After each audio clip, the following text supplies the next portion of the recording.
Ayan nga. So binalikan natin ang spot na to. So sa pagkakataong ito is mag-isa na lang ako. So live nyo naman.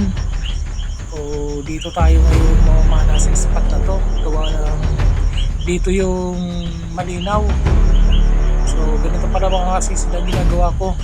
Tinitingnan ko kung saan yung punta yung hangin para doon tayo sa medyo malinaw naman. Sa pagkakataong ito mga kasisid ay hindi ako nabigo at medyo malinaw dito. Sana ay makarami tayo.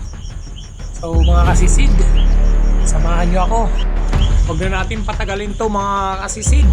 Sa unang paglubog nga natin, nakita agad tayo ng malapad na samaral. So ayan, guy, tusok, huli ka, samaral ka. At ang unang isda natin ay samaral. At ito may isa, yun nga, sumuksok lang sa gilid. So ito mga kasisid, samaral ulit. So ito nga palang spot na to mga kasisid ay maraming samaral to. Ayan, ito isang tuko. Yan mga kasisid, malaki na rin to. Halos mahigit kalahating kilo na rin. So ito, samaral ulit. Ito mga kasisid,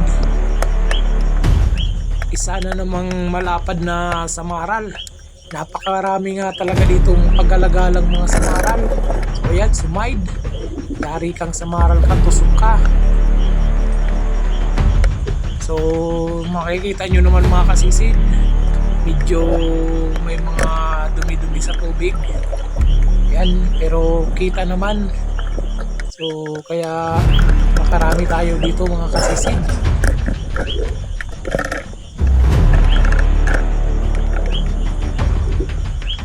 At yan mga kasisid, ito may nakatambay na danggit. Malaking danggit mga kasisid. Ito pa, isa pang danggit mga kasisid. Yan, tusok kang danggit ka. Dito, may nakatago, bulabugin natin. Yan. Dito mga kasisid, isang samaral.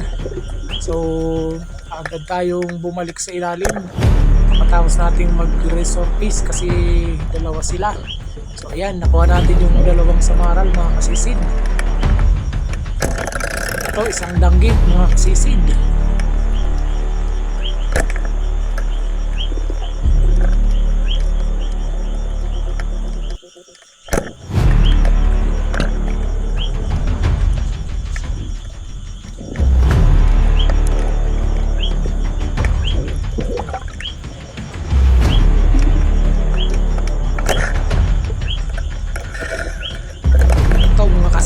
Malaking nura, ano, huli ka, tawag nito sa amin, tarungan. So ito nga mga kasisid ay may napana ako ditong malaking ahas dagat. Ayan, ang tawagin dito sa amin ay panangitan. So mga kasisid, nakagat na pala ako ng ganitong isda. Napakasakit ito makakagat. Tsaka pag pumana ka nito dapat sigurado kasi matapang to.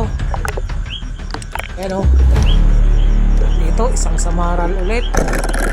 At ito na nga mga kasisid ang nakuha natin lahat. So ayan. So ang iba ay hindi na natin na videoan. Pero nakarami tayo mga kasisid. Inabot na nga tayo dito ng umaga. At nagtaka si kuya. Si kuya ang naglalambat. Kasi mukhang mas marami pa yata yung nahuli ni kasisid. So mga kasisid, salamat. Thank you for watching and God bless you.